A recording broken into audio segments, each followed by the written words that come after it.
Hai, saya Evi Sayono. Saya kembali akan membacakan sebuah buku yang berjudul Sejarah Jakarta dari masa prasejarah sampai akhir abad ke-20. Ditulis oleh A. Hauken S.J. Untuk mendapatkan pemahaman yang lebih mendalam, saya menyarankan agar teman-teman dapat membeli bukunya. Bukunya diterbitkan oleh Yayasan Cipta Loka Caraka tahun 2018. Saya sendiri mendapatkan bukunya di toko buku Periplus dengan harga kalau tidak salah waktu itu Rp153.000.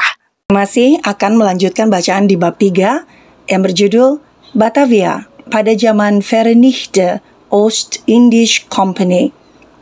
Bagian yang akan saya baca adalah 3.2 Penduduk Kota Batavia mulai dari halaman 37. Bagian 3.2.1 Orang Tionghoa.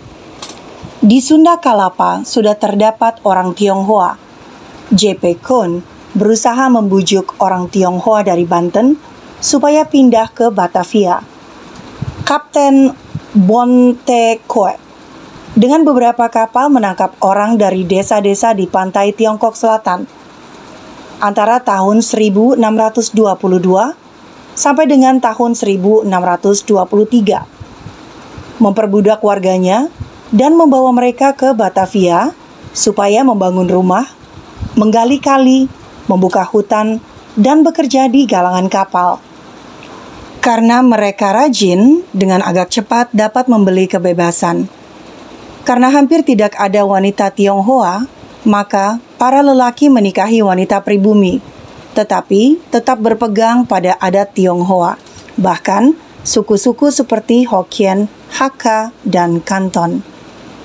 Ketika orang Belanda berupaya menetap di Muara Ciliwung antara tahun 1596 sampai dengan tahun 1619, di kawasan itu sudah terdapat kampung Tionghoa. Pangeran Jayawikarta mengizinkan orang Belanda menggusur sebagian dari perkampungan ini, sebab rumah tinggal orang Tionghoa terlalu dekat dengan gudang Belanda, sehingga bila terjadi kebakaran, dalam kampung isi gudang terancam. Mengikuti kebiasaan para Portugis, J.P. Koon mengangkat orang kaya dan terpandang dari setiap suku untuk menjaga aturan dalam kaum mereka masing-masing, memutuskan perkara ringan, dan menagih pajak. Mereka diberi pangkat militer seperti letnan, kapten, dan mayor, walaupun tidak berkaitan dengan tentara. Halaman 38.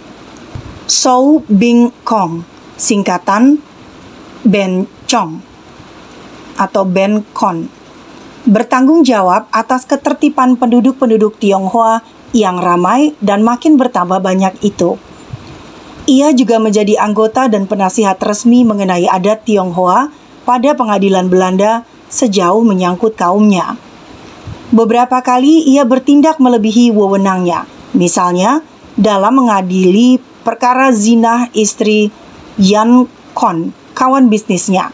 Maka Ben Kon atau Ben Chon didenda tahun 1622. Seperti kebanyakan orang Tionghoa Jakarta dewasa ini, Ben Chon atau Ben Kon berusaha dalam beberapa bidang yang menjanjikan untung. Ia berdagang lada dan jungnya mengunjungi bandar di seluruh Asia Timur dan Selatan. Sebagai catatan, kalau saya tidak salah, jung itu artinya kapal besar. Tolong koreksinya di kolom komentar kalau saya salah. Ia diberi hak mencetak uang receh tembaga, bekerja sebagai kontraktor, pedagang, pemilik hak sewa atas stasiun pertimbangan umum, dan pengurus tempat perjudian resmi pertama di kota ini. Rumahnya di bagian timur kota, amat bagus. Ben Kon atau Ben Chon. Ben Chon bersahabat dengan Gubernur Jenderal Carpentier, pendahulu J.P. Koon. Pada tahun 1632, atas nama masyarakat Tionghoa, Ben Chon menghadiahkan medali emas kepada Gubernur Jenderal Jacques Spets.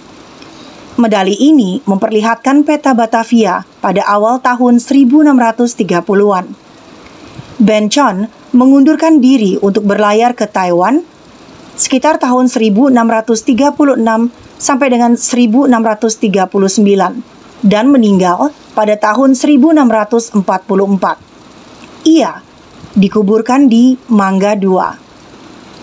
Halaman 39.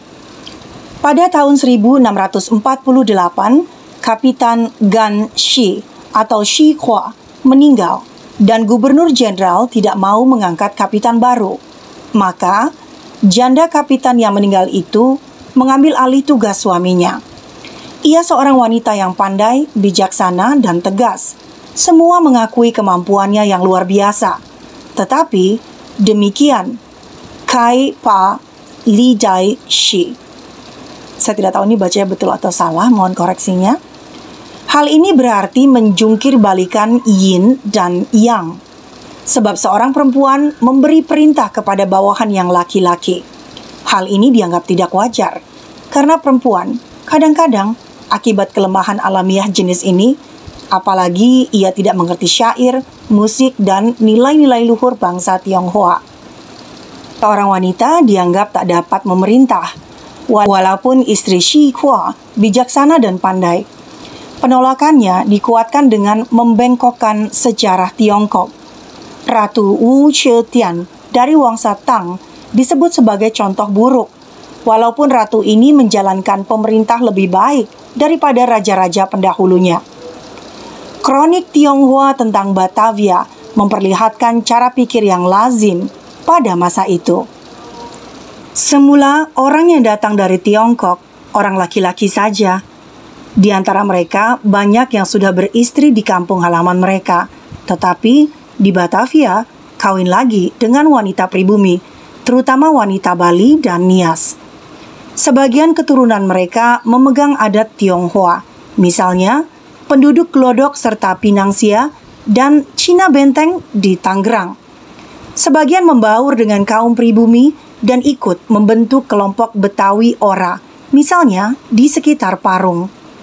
Pada awal abad ke-18, banyak jung membawa muatan besar berisi teh, sutra, dan barang pecah belah yang sangat laku. Tetapi, muatan lain yaitu imigran Tionghoa pada masa itu tidak begitu laku lagi, sebab mereka sukar memperoleh pekerjaan di dalam atau di sekitar kota. Sejak akhir tahun 1720-an, pasaran gula goyah, sehingga akhirnya kurang lebih dari 80 penggilingan tebu di sebelah selatan Batavia terpaksa ditutup. Akibatnya, banyak imigran Tionghoa yang bekerja di penggilingan tebu dipecat dan menganggur. Pemerintah berusaha membatasi jumlah imigran dengan memperkenalkan sistem kuota dan surat izin tinggal. Ternyata cara ini tidak berhasil. Orang Tionghoa dengan mudah mengelak dari peraturan ini, bahkan dengan bantuan para pejabat VOC yang korup. Akibatnya, terlampau banyak pendatang baru menganggur dan bergerombol di daerah luar kota. Akhirnya, mereka mulai mengganggu ketenangan dan merampok di Ome London. Rupanya, wewenang Kapitan Cina kurang kuat di luar kota. Maka, pejabat VOC mengesampingkan kapitan itu. Ia tidak sanggup melindungi orang sebangsanya terhadap pemeras Belanda maupun bangsanya sendiri. Orang yang menganggur menjadi putus asa.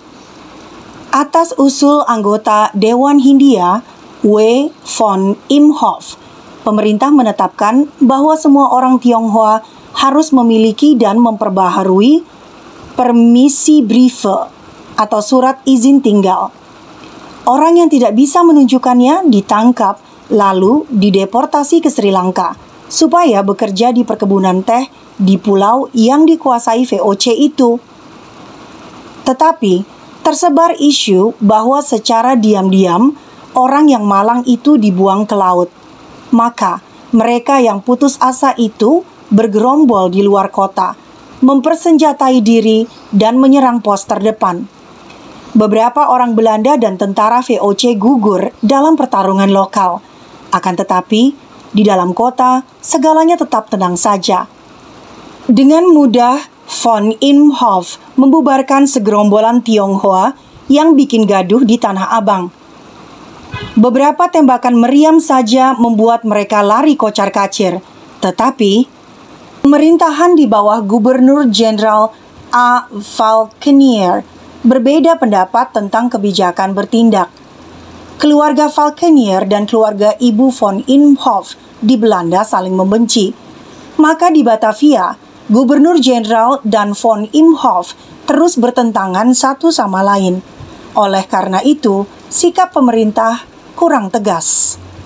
Halaman 41. Waktu malam hari, segerombolan orang Tionghoa dari luar menyerang kubu Diest di tembok kota sebelah barat. Pada hari berikutnya, pemerintah melarang orang Tionghoa keluar rumah. Lalu, semua rumah Tionghoa di jalan kota hendak digeledah oleh tentara. Tidak ditemukan senjata atau bukti apapun bahwa orang di dalam kota bekerja sama dengan aneka gerombolan di luar.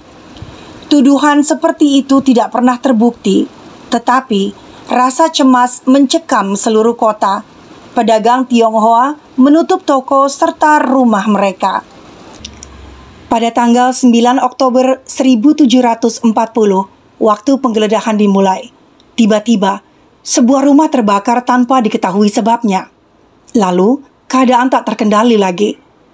Para kelasi, pegawai kantor, tentara, tukang galangan kapal, budak belian, semua orang berlarian ke jalan, masuk ke rumah, serta toko Tionghoa, dan mulai serta membunuh pria, wanita, bahkan anak-anak. Tiada ampun, tiada pengecualian. Pemerintah tidak melindungi warga, karena antara lain lumpuh akibat pertentangan intern. Gubernur Jenderal rupanya mendukung semua tawanan dalam penjara, seperti pula 40 pasien dalam rumah sakit Tionghoa pada tanggal 10 Oktober. Ribuan orang Tionghoa disebabkan antara lain oleh kecemasan penduduk Batavia bahwa beribu-ribu orang Tionghoa di luar kota bisa menyerang. 2 tahun kemudian, keji ini menjadi alasan penahanan mantan Gubernur Jenderal Falkenier. Sebab 500 tahanan sudah dijebloskan dalam penjara di balai kota sejak beberapa hari. Tak mungkin mereka terlibat dalam huru-hara apapun. Sebagian besar mereka sudah lama ditahan karena tidak memiliki surat izin tinggal. Atas perintah kepala penjara, semua dipanggil satu persatu keluar dari sel penjara. Lalu mereka di halaman belakang balai kota tanpa proses pengadilan apapun. Saya akan mengakhiri bacaan saya hari ini di tanggal 30 April 2024 pada halaman 41. Pada bacaan berikutnya, saya akan melanjutkan bacaan tentang apa yang terjadi di Batavia setelah peristiwa berdarah itu terjadi pada tanggal 9 Oktober 1740. Terima kasih sudah meluangkan waktunya untuk mendengarkan. Jangan lupa klik subscribe atau ikuti dan juga klik tanda love atau like. Saya Evi Sayono, sampai jumpa di bacaan buku berikutnya. Dah.